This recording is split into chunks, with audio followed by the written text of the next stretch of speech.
Good afternoon, everybody. Today, I would like to talk about the music and its connection with us.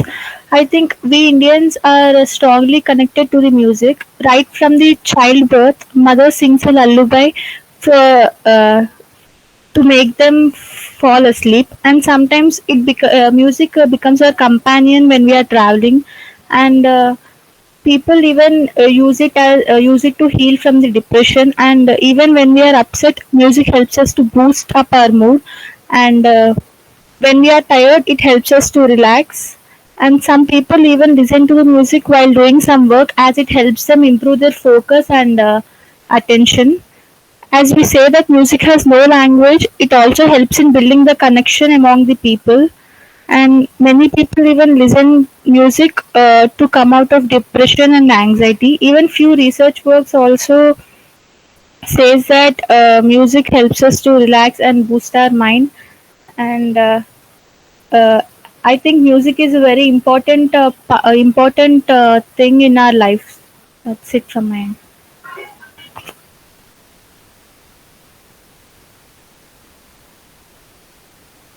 Yeah, I think that was excellent, Mamta. Very very good summary of what music is. Yeah.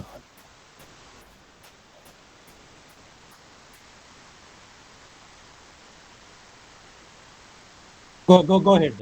Yeah.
Thank you. Thank you.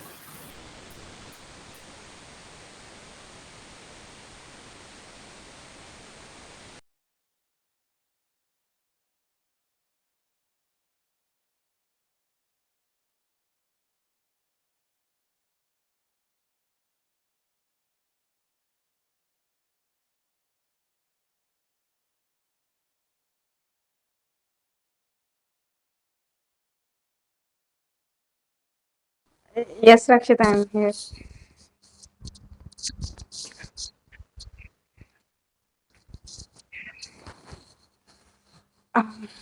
Um, uh, Actually, I didn't get prepared for any topic. Can you please give me any random topic to talk on?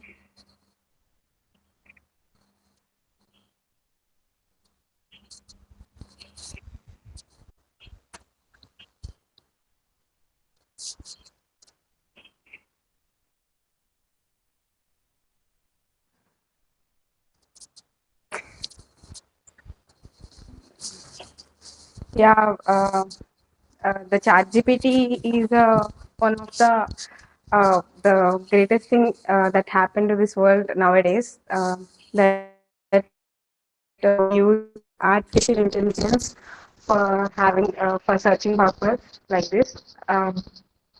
The ChatGPT is developed by OpenAI, and it can give the accurate answers as in a descriptive form. Not like if we search in Google, it will give some suggestions of a lot of websites. But whereas coming to ChatGPT, it will whatever the question we have asked, it will give the accurate and very significant answer for that. Whether if we ask for elaborate it, then it will also elaborate, and it won't give any other suggestions like um, having a lot of websites. So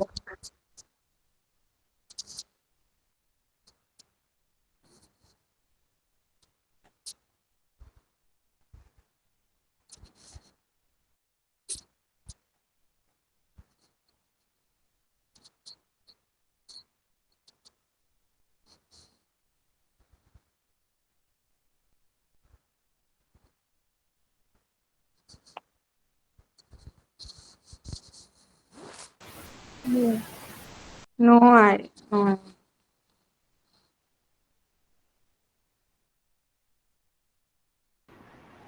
No, sir. No idea, sir.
Yes, sir, it Yes, is Abhishek. visible.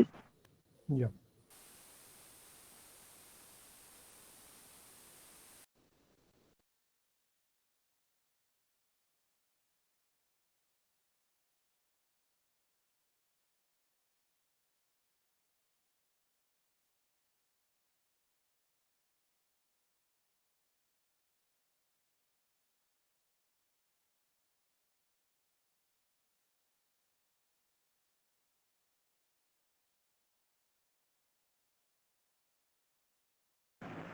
Yes, sir. Uh, Today I would like to discuss about the self-confidence. Self-confidence is the big thing without which you cannot achieve anything. Self-confidence can change your life faster than what you can imagine. It is not a big thing to develop. You can develop it very easily. The main reason behind the main reason of for lack of self confidence is the shyness. When you feel some shy, uh, it would like to be shy, but later on it moves for the fear. Uh, Faith, communication, and expressing our ideas, all these plays a major role in self confidence. That's it.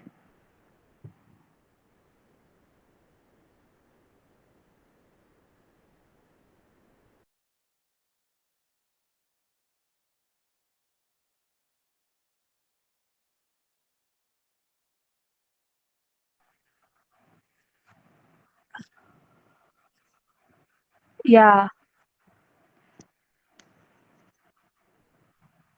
if we take an introvert, they have an ideas and uh, like what they have more many ideas, but they can't express their ideas to the people because they are as they feel fear or shy to express their ideas to the others. Uh, when it comes to extrovert, whatever the idea, even it is uh, correct or not, they express very well.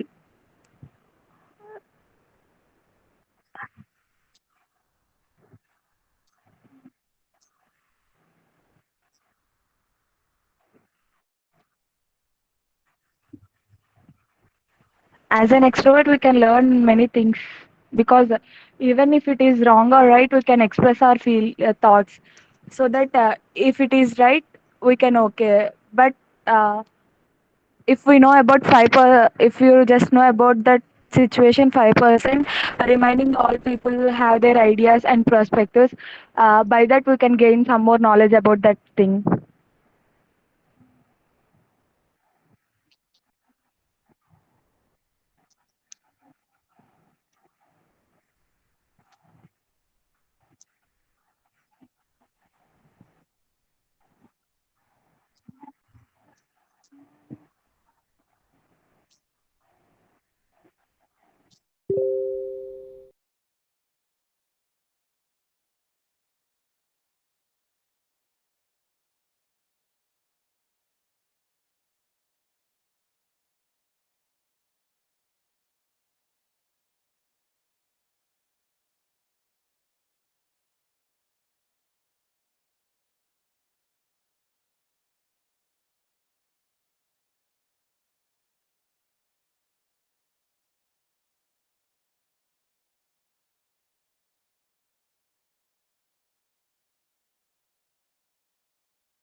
Yes, G. Uh, I am going to talk about Chandrayaan 3. Am I audible, G? Yeah. Yeah, can I start? Yeah, day before yesterday, we launched Chandrayaan 3, uh, and it consists of lander and rover.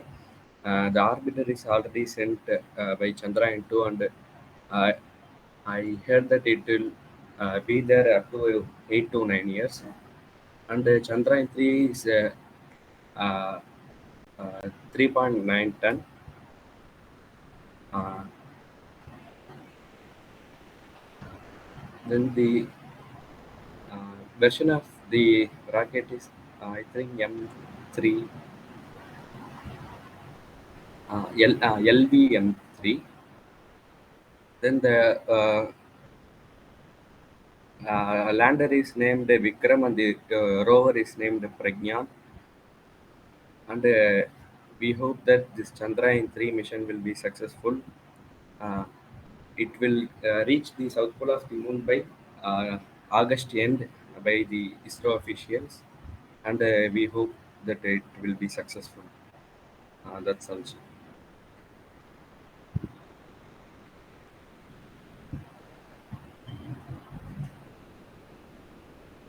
Yes, sir.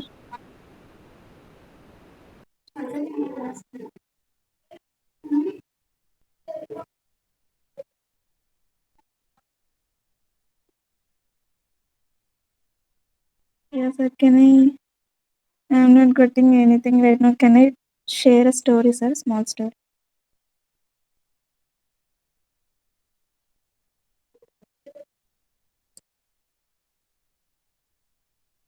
It's, actually, there is a crab lived near to a seashore. Uh, it it is very friendly with the ocean. The crab and the ocean are both are two friends. The crab always used to walk along the seashore, and by seeing its footprints on the sand, it feels very happily. Then one day, but every day the ocean used to wipe away the footprints uh, made by the crab. But one day, crab depressed of depressed and asked the seashore, "I think you are my friend, but you are always wiping away my footprints. Why are you doing like this to me?" He asked the ocean. Then the ocean replied that, "Yeah, I'm just wiping away all the footprints of you.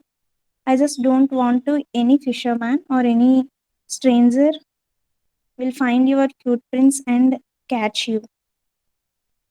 Uh, that is the story, sir. From this, we can know that uh, if any of our friend or anyone who did any task, by just seeing the outlook or by the output, we can't judge them. We should think about the inner reason for their things towards us.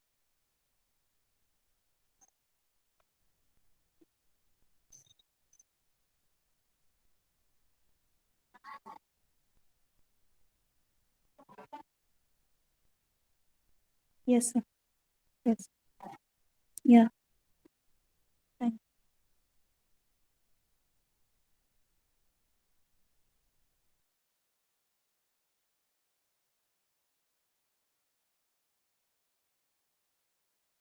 Yes, sir. Yes. Hello. Am I audible?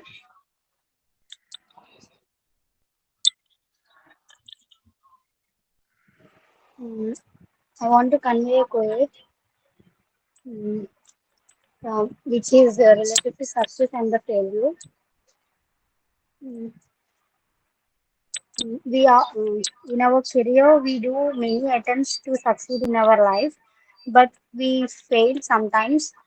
Mm, mm, if we fail means it was not the full stop to our journey. It's like we should have to consider it like a karma. The difference between the failure and the success is not much about embarrass and the pride moment. What we consider is if the failure is done, we should have to take the steps towards what we have to done towards in our career to succeed. If we success, we didn't have to pride the moment. Of course, we tried, but we should not mm, over excite. Uh, mm, we should not over excite for the thing what was done. Uh, we should have to continue our pride till end. So that's it.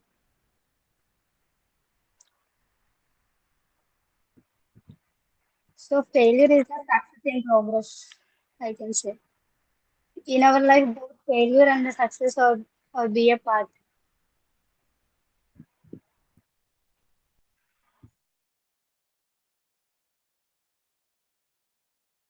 Yes, sir. Yes, sir. Am I audible, sir?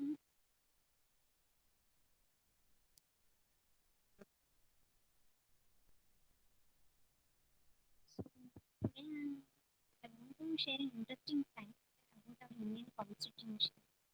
That I don't know how many of Indians know that the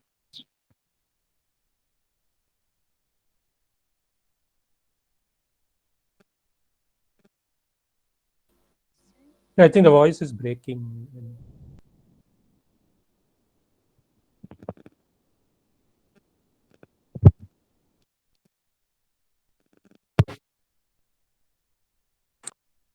Okay, sir. Now I am audible. Okay, sir. So, as I tell, now I want to share an interesting fact regarding our Indian Constitution. So, I don't know that how many of Indians know that Constitution of India was written by hand. So no instrument was used to write the whole constitution. The name that Prem Bihari Narayana, he's a resident of Delhi who wrote this huge book, the entire constitution in italic style with his own hands. Prem Bihari was a famous calligraphy writer of that time. He was born on 16 December 1901 in the family of renowned handwriting researcher in Delhi. As he lost his parents at an young age, he became a man to his grandfather Ram Prasad and uncle Chatur Bihari Narayana. His grandfather was a calligrapher. He was a scholar of and English. He taught Persian to high ranking officials of the English government. Dadu used to teach calligraphy art to Prem Bihari from an early age of beautiful handwriting. After graduating from Stephens College, Delhi, Bihari started practicing calligraphy art learned from his grandfather. Gradually, his name began to spread side by side for the beautiful handwriting. When the constitution was ready for printing, and then Prime Minister of India, Jawaharlal Nehru sir, asked Prem Bihari that he wanted to write the constitution in handwritten calligraphy in italic letters instead of in print. That is why he called Prem Bihari. After Prem Bihari approached him, Nehruji asked him to write handwritten constitution in italic style, and he also offered some fee. But Prem Bihari refused and asked him that one favor from Jawaharlal Nehru that in every page of the Indian Constitution he want his sign, and at the end of that book he want his grandfather's name at the end of the book. He for that president accepted, and for writing constitution he began to write the constitution 29 November 1949, and then he finished it by using 432 pen holders to write the Indian constitution, and 251 pages of parchment papers had to be used to write the constitution. The weight of the constitution is 3 kg 650 grams. The constitution is 22 inches long and 16 inches wide. As for our imagination, it is like a book, big, a big book which is like a room. And and the interesting fact is, as he write the constitution by hand, while Ambedkar sir,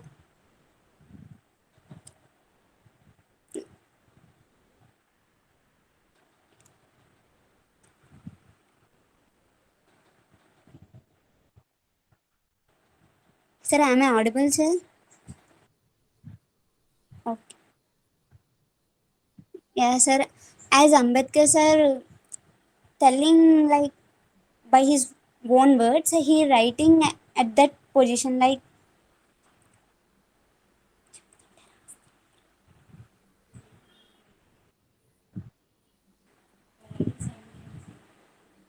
he write the words simultaneously with the Ambedkar sir voice, sir. Like he's saying the amendments, everything. At that time, he write the Indian Constitution by hand.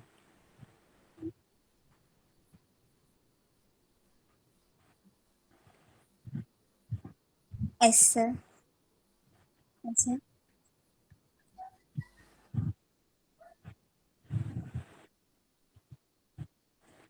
Bihari Narayana.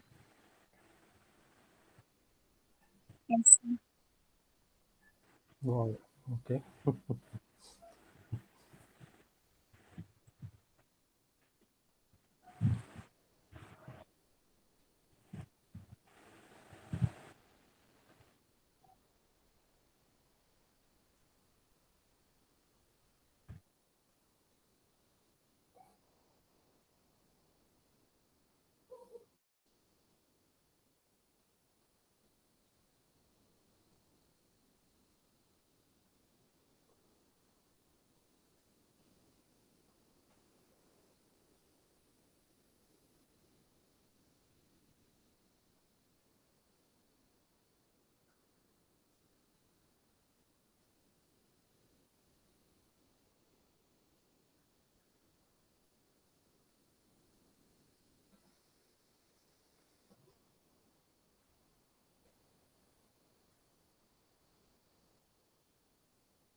We can run the product video.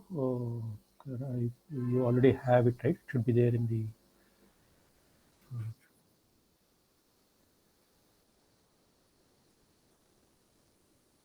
Yeah, yeah. And then we can have questions. Yeah.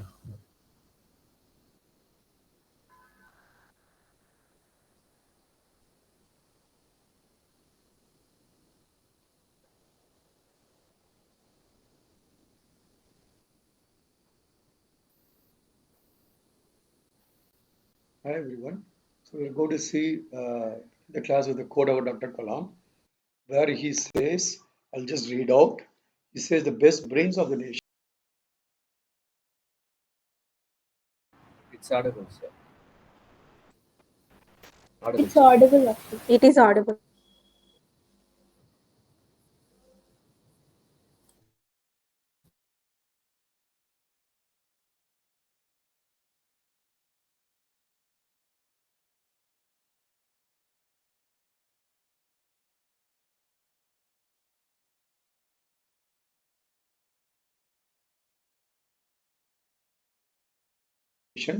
Be found in the last benches of the classroom.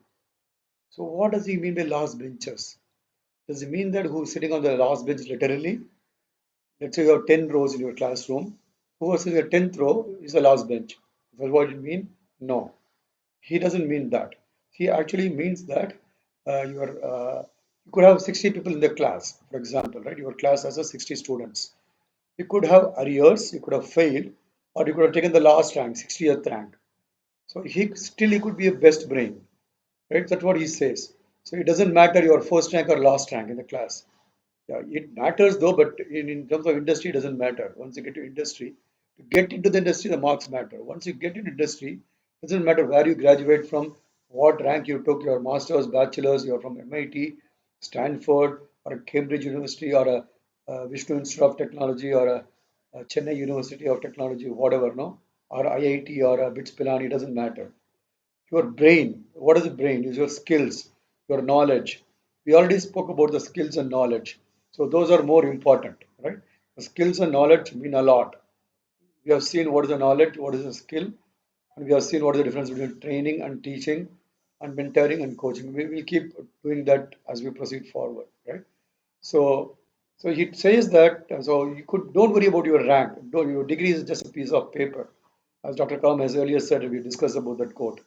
So you should be skilled enough. Don't worry if you have arrears. If you take example, some of my classmates who have failed, they've had arrears. They are top leaders in the industry today. I cannot quote the names, but they are one of the top CEOs or a top HR, or they are very successful engineers today. So don't lose heart if you scored 50 marks or 60 marks, or you had arrears. Put your best effort forward, and you could do better, right? So with that introduction, let's go to the what is the life cycle of the product. So we have seen so far what is the we have seen so far what are the planning phase and what are the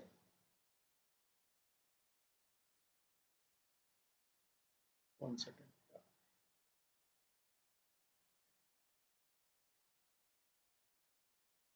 So we have seen so far what is the strategy phase and planning phase. Now we shall see what is the execution phase. Right? So execution phase contains the actual execution of the project. It's going to take quite a long time. So this actually the committee two has approved. So the PH2 we said, right? We spoke about in the last video. Where you have all the approval, manager approval to start the execution of the project. Now we are actually doing the execution. So what component will go in software? What component will go in hardware? What will be the board? We have seen what is the product, electronic product. So we have seen it's a combination of the hardware board or PCB, and it's a combination of a software and hardware. So that's what is a product or a system, right? We are talking about the system, basically, right? So it's basically what is saying we are saying is, so we are do the architecture of the product. That's what we are doing now, right? So we'll do the architecture. So there's a system architecture team. They work. System architecture works together with hardware and software teams. So on the board teams.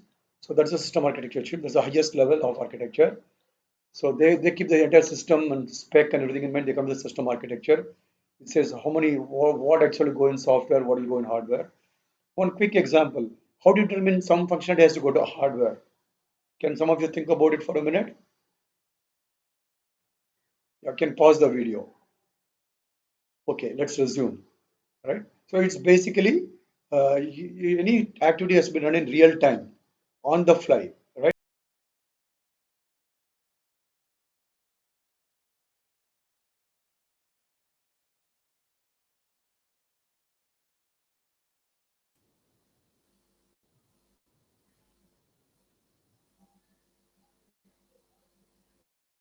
Yeah, I think the question was like how to decide a particular functionality, right? Whether it should go into hardware or software, right? So if you can think of any examples, you can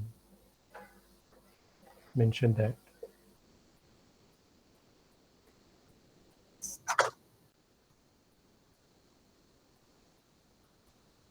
Yeah, students, if they want.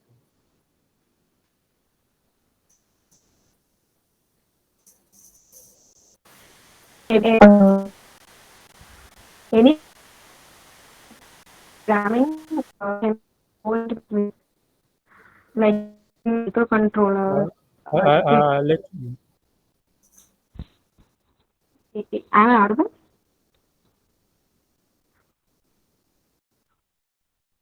Yeah, I'm saying that if any function that can be done through use programming and using microcontrollers, that can be go into software. I think, in my opinion.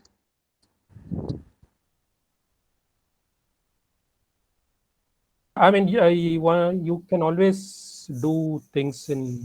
See, for example, anything that a microcontroller does, theoretically, the hardware can also do it, right? Because microcontroller is ultimately it's a hardware, correct?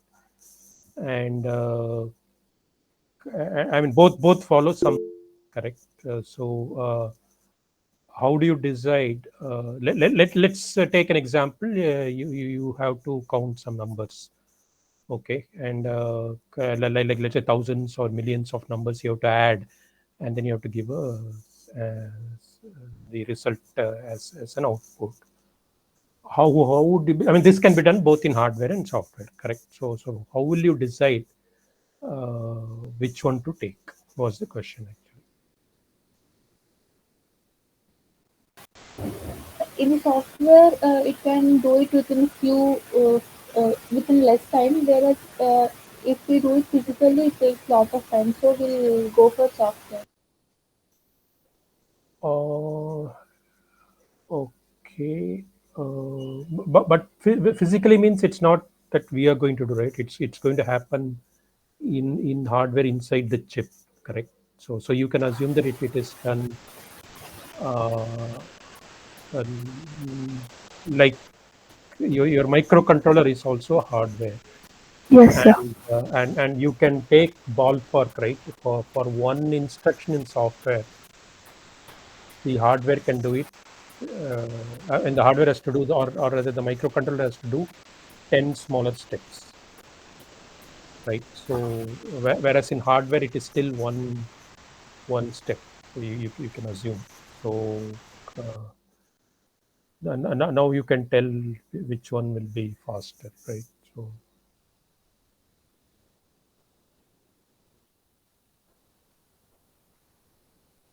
but a good thought, actually, essentially you're saying one will be faster than the other. Let's listen to any other thoughts as well. So Mamata, you got that point, right? I mean, in software, the way microcontrollers are designed, right? Your software instruction is actually split into multiple smaller steps and actually given to hardware to do it. So actually, the hardware only is doing it. Only thing it is doing it in simpler and simpler steps. And that is the reason is hardware can be faster, actually. Okay, sir. Yeah, yeah.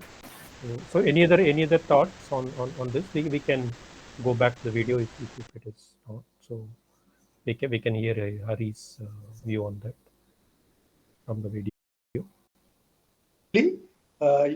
Any activity has been done in real time, on the fly, right? So that can be done in hardware. Anything is not time consuming, doesn't need a lot of computing power, it can be put in software. So typically control paths, everything will go to software, and hardcode data path could come to hardware, but it's combination of both also. So software is always reconfigured. You can have a patch, you can release the software. So you have a flexibility in software. But in hardware, it is not so. Once you put and tape out a chip, you're done for it. But if it is FPGA, you can reprogram. But FPGA versus ASIC, we'll see that. FPGA versus SOC, we'll see in a few slides or next class, next video, we'll talk about that, right? So first step of the execution phase is the architecture phase, and you have to close the architecture. You have to finalize what goes in the software, what goes in the hardware, that is a chip, and what goes in the board, right? The overall interfaces, all those things are finalized, right? So we will see if we can find an example for architecture spec. I'll try and add as a reference in the classroom. Please do remind me, right? And then the microarchitecture. So now we are going to talk about more of the hardware. It will take less of the software because most of the people here are the electronics and electrical engineers, right? So let's talk about more about the hardware. So we take an architecture diagram. I'll show you some of the architecture diagrams as an example in a few slides. Please wait. So we're going to take one block at a time. So we do something called a top-down design. What is a top-down design? You are going to construct a house. Right? What do you do if you want to construct a house? Do you construct a kitchen first? You construct your restroom first? You construct a master bedroom first? Then you construct a living room? Then the balcony or a car parking? That's how you decide? No. First, you find out what is the area available to you. So 2,400 SFT typically, right? We call one ground or 2,400 SFT. It can be any dimensions. So that's equal to your budget. What we spoke in the previous slide. We spoke about the budgets, right? Budget approval. So that's your budget. That's the space what you have. 2,400 SFT, right? You take the 2,400 SFT, and so then you have to divide. You have to do something called when you do a building a house. What do you first do? You do something called a layout. You do something called a blueprint.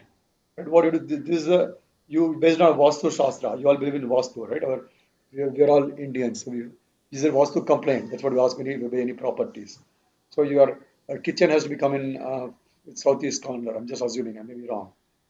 Your living room has to be, your master bedroom has to come in southwest corner. Let me assume. Right? I could be wrong. I'm not a Vastu expert. I'm just assuming. Right? So your living room has to be somewhere. Right? Your restrooms has to be somewhere. The specific rules which will be there. Right? So you have to put your things in certain way, right? You cannot just haphazardly put.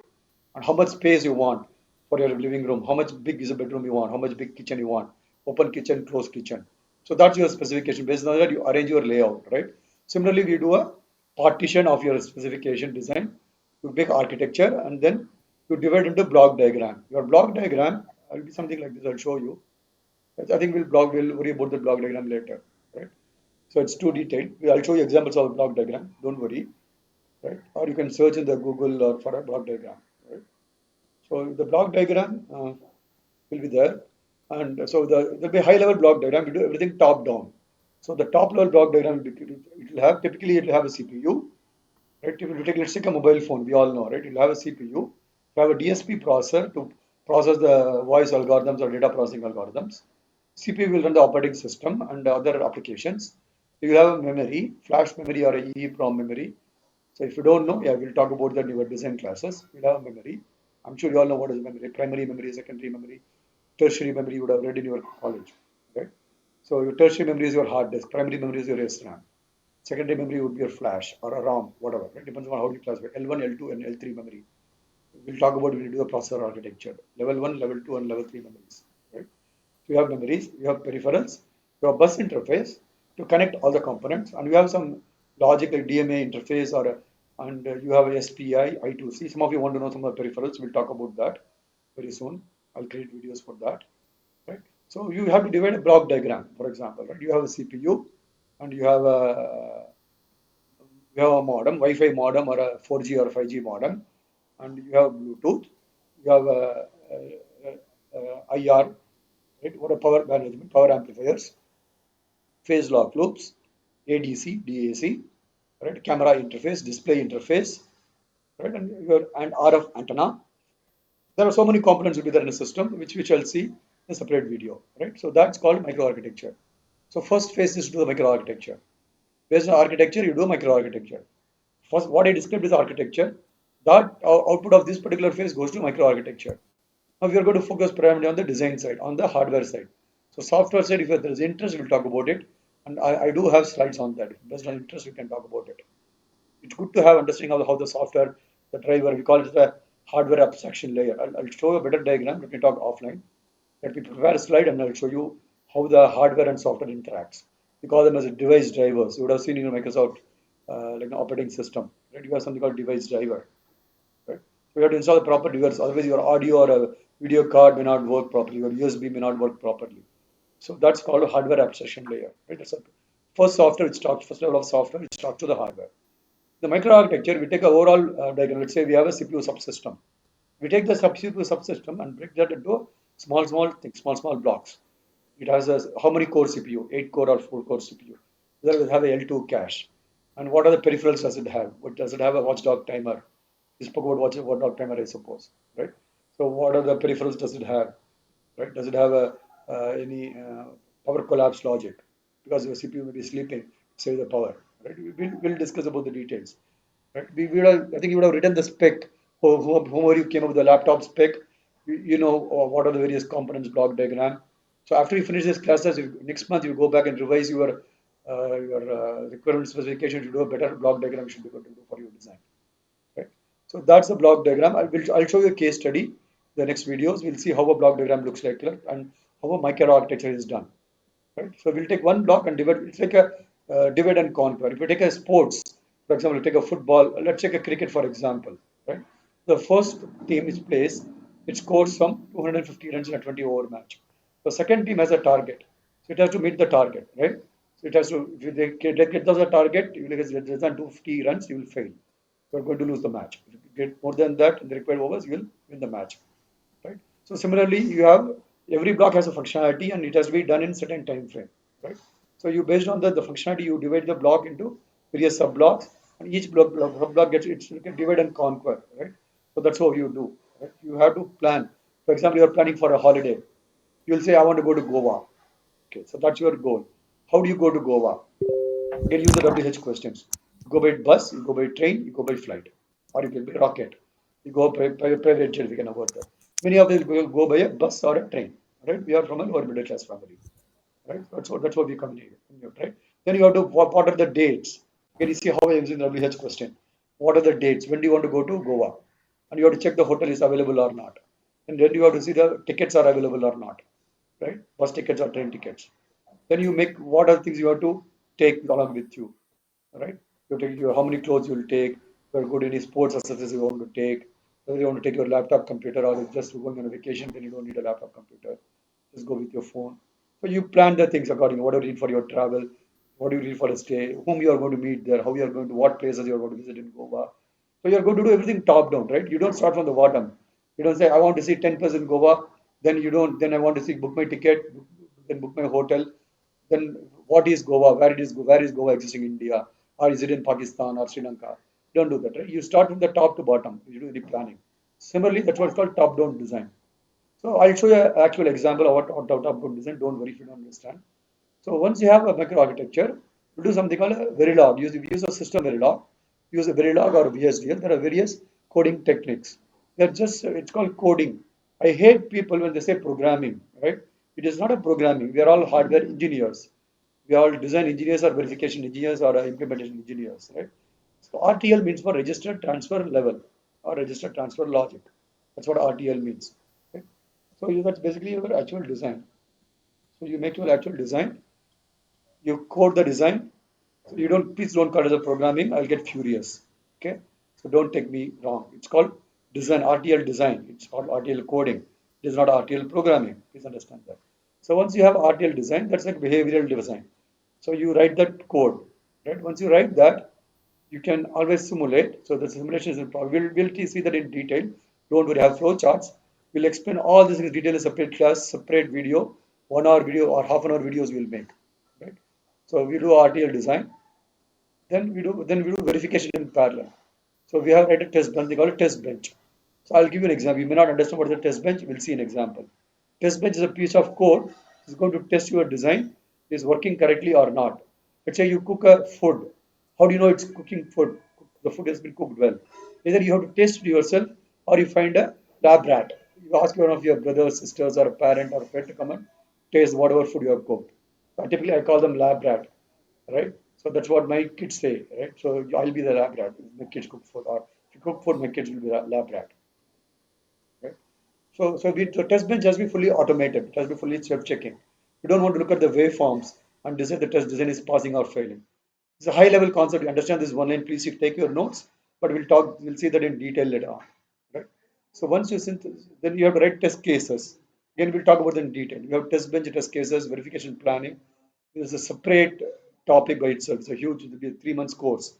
We will do that separately. Once you understand the design, we'll go into verification. Right? Once you do RTL design, you do some process called synthesis. Synthesis is a process, again I repeat slowly, synthesis is a process where you convert your RTL code into a gate level design. What is a gate? Your combinational circuits, sequential circuits, memories and things like that, right? This RTL design is basically digital logic, right? Analog, you cannot write RTL, you cannot synthesize. There's a separate for analog design. We are talking about digital design in general now, right? You write RTL and you use a tool called synthesis to map, and you have to use what are the constraints, what are the technology library, use that and convert your RTL design into a gate level netlist, right? And then you get a clean collateral release. What is clean collateral release? We'll see that separately. When you talk about synthesis, I'll show you what is a clean collateral release. Collateral is something what you have to give to the other person, right? Let's say you're two people, you are there, you're working together, preparing for exam together, you're studying together. There are 5 chapters for your end semester exam. You study 2 chapters, other person study 3 chapters, right? You take notes. Then you teach the other person and other person teaches you, right? That's how I prepare, right? I tell my friend to prepare for 3 chapters, I prepare 2 chapters. Then we can divide the work. Then you know what you have to prepare, what he has to prepare, and you expect him to do chapter 3, 4, and 5. I do chapter 1 and 2, and I prepare notes and some raw notes or slides, whatever it is. I'll check Google, YouTube, I'll prepare the notes, and other friend also prepares. Then we exchange information. Collateral is what information you pass to the other person. You send the notes of the first and second module to the other person. Other friend, you sends the notes for the module 3, 4, 5 to back to you. So that's a handshake which is happening, right? That's a collateral. So you should define what is the quality of the collateral. Let's say your friend is not serious, he is giving some junk thing to you, and you do a good work. I'm saying it could so happen because of various personal restrictions, or it could be personality disorder or whatever. No, I'm sure you would have seen a movie called Tare Zameen Par. There are a lot of movies are there, which you can go and check. What is the autism? What is the disorder? Right? All of us go through that phase, depression. We all get stress, right? So we'll talk about it separately. How do we handle stress?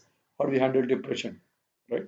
So we will, if you are interested, we'll talk about it separately, right? So the collateral is important. What quality you are going to give to the other person?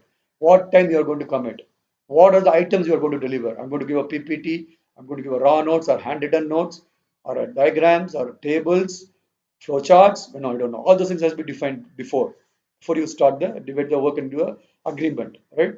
So that has to be, that's called a collateral, right? For example, you take a loan from the bank to buy a property or for your agricultural farm. You have to send what is you have to give hypothecate your land documents, and you have to give some collaterals where somebody has to come and sign. Your friend or your some known person has to come. I take responsibility. If this guy doesn't pay, I'll pay, right?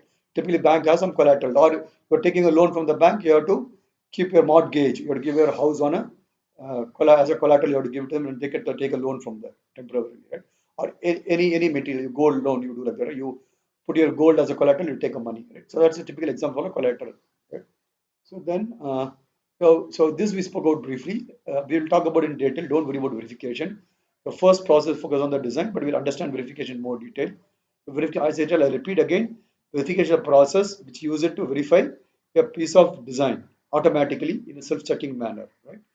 Initially, it will be doing waveform check, but the test bench design also a very comprehensive process. It has to be very automatic, self-checking, and there are a lot of UVM and system Verilog, and in these days you have something called Coco TB and BlueSpec. There's a lot of languages, a lot of methodologies, right? So we'll see that in great detail as we move forward, right? The next semester, this semester, we'll see how fast we pick up, right? We'll see that, right? Then we have something called design for test. So it's extremely important concept. The beginners doesn't understand that. So it lets you fabricate a chip, right? So how do you know the chip is working fine? So it's extremely important concept, right? So how do you know the chip is working fine? You can run a functionality. For example, you have a DMA, you can run a DMA, or if you have a SPA, you can test the SPA block, or if you have UART, you can test the UART block, or if you have memory, you can test the memory as such. And those are called functional tests. That's what this person is doing. But how about the manufacturing defects? Right, which is not you, it's not in your hand. You send the chip to a foundry. We spoke what is a foundry, I believe, right? It's the fabs are coming in Gujarat, Vedanta, Foxconn, and there are Indian companies also going to come. For example, there are one, I cannot announce it in public. There are a lot of packaging companies, fabricate who can fabricate the wafers and do a testing. All those things are going to come, right? So test when you have fabricate, you get a wafer. You can do a test at the wafer level. You can test at the die level. Then you package it. They can test at the package level, right? Basically, focus on the manufacturing defects, what you call structured faults. So when you manufacture a chip, the die, right? There's a process, right? So manufacturing process. There's something called etching, lithography. There are various techniques. We'll talk about that in detail after the CMOS. Once you understand the CMOS class, when Bharat talks about the CMOS, we'll talk about basics of fabrication, how a CMOS inverter is fabricated. We'll go through the basic steps for a 180 nanometer technology. We'll walk through that, right? So we should, so if there is any contact, which undesired contact which happens, one particular net or a signal will be stuck to one unintentionally. You are not that particular signal should not be touched to VDT or a 5 volts or 3.3 volt, whatever your power supply, right? It is supposed to work as a signal because of it has had a contact with the power signal unintentionally because of fabrication issue. If you know what is soldering in your PCB, you put a solder iron, you make a connection to your power track unintentionally, right? So that kind of defect can happen in PCBs and it can happen in the manufacturing also, right? So that's called design for test. You have to catch those kind of defects. There are a lot of defects are there, become memory defects and sequential logic defects, combination logic defects, and you have to generate test vectors for that. And you have to make your RTL design test friendly. You have to insert logic, combination logic and sequential logic in your design to make your design testable, right? So you have to add additional logic, you have to introduce additional area to do the particular design for test. So for to test the scan and memory base. So we'll talk about that in subsequent videos, subsequent later. That's a huge topic by itself. There's a 4-month course which I'll run in my academic institute in the next month. I'm going to start that, and I'm planning to put all the videos in public. You can watch if you have some background knowledge. If a prerequisite, if you can know, you can watch the knowledge, and whatever we do now as a team, or like-minded people, we will put everything in the public domain. That's what we decided. So that's why we do form of videos. So other people can also generally you can highly circulate this video. Feel free to circulate the videos to your friends, right? And in the physical design, there's a bunch of process, right? It's called floor plan, power plan. So I'll probably going to pause the video because it become very huge. So in the next video, we'll talk about floor plan, power plan. That's what it's called physical design, right? How it's called implementation based on the technology, what you have used, 90 nanometer, 190 nanometer, 180 nanometer, 45 nanometer, 20 nanometer, or today we are working on a 4 nanometer. Right? That's what TSMC is working on today. Big companies are working on a 4 nanometer, right? So based on that tells you what is the your channel length of a transistor. I think you will very soon we will hear from Bharat. There's something called a drain, there's something called a source. The distance between the drain and source is called a channel length. So that is called a floor plan, right? So we do a floor plan based on what blocks has to be placed where. Again, it's like your house construction, what you told at the beginning in the architecture phase, right? So you have a CPU block, where do you place it? You have a memory block, where do you place it? It's like basically similar to your blueprint of a house or a layout of a house. That's called a floor plan. And power plan also you have various power supplies. You have basically you have at least 5 volts and ground, right? Because you have other voltages also. We have multi voltages. This you have 3.3 volt. But IOs input output will work in different voltages. Let's say 1.8 volts. Let's say right. Or different IOs will work in different specs. Right? Your memory may work in different voltage, and your UART may work in different voltages. Your digital GPU IOs may work in different voltages. That's quite possible. So we have to create a power island. We have something called power plan. And these are very high level concept. Please take notes. And I would like to review the notes how you understand, or you can rewind the video and see. Right? So video is getting big, so I'll kind of pause it now, and we can introspect, and we can talk about that in the subsequent classes. We'll continue about more details about physical design in the subsequent videos. But till then, see you everyone. Have a nice time. Bye bye.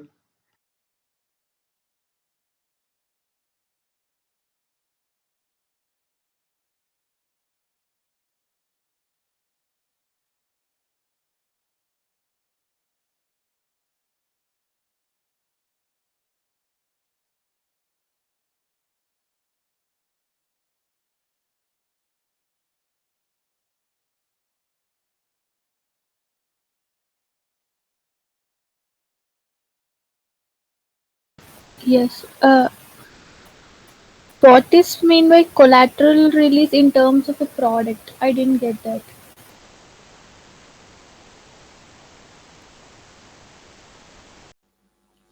So yeah. So collateral is basically your different documentations and different test results for like for somebody to buy a product from us, right? So they need to know upfront what the product does, what is the proof that the product will work as it is intended, and what is the guarantee that you're giving, right? So all these are basically collaterals, your design documentation or how much testing you have performed. I mean, these are like examples.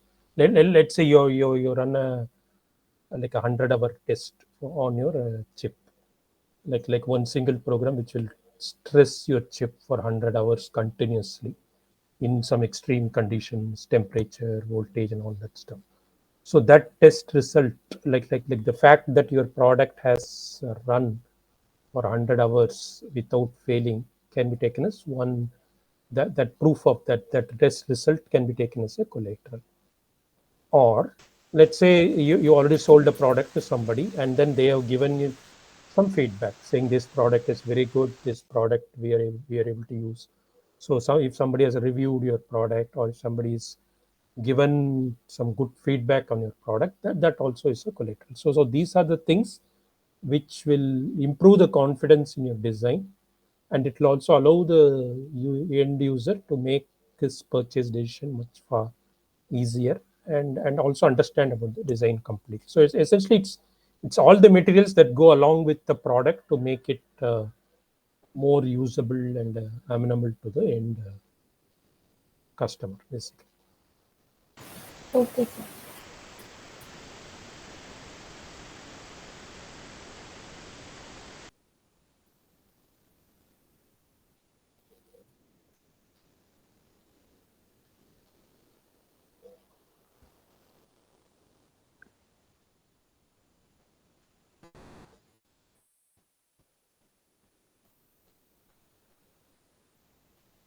Yeah, sure. Okay.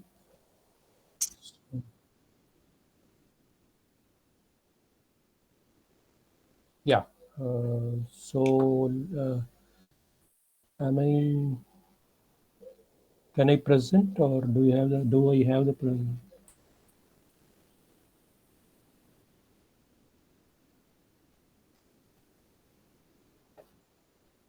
Okay. I don't see. Oh, okay. I do see it. Okay.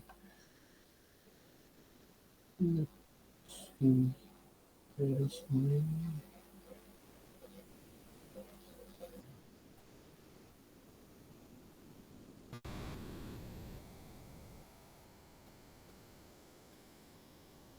Yes, yes, yes. Please, please. Yeah.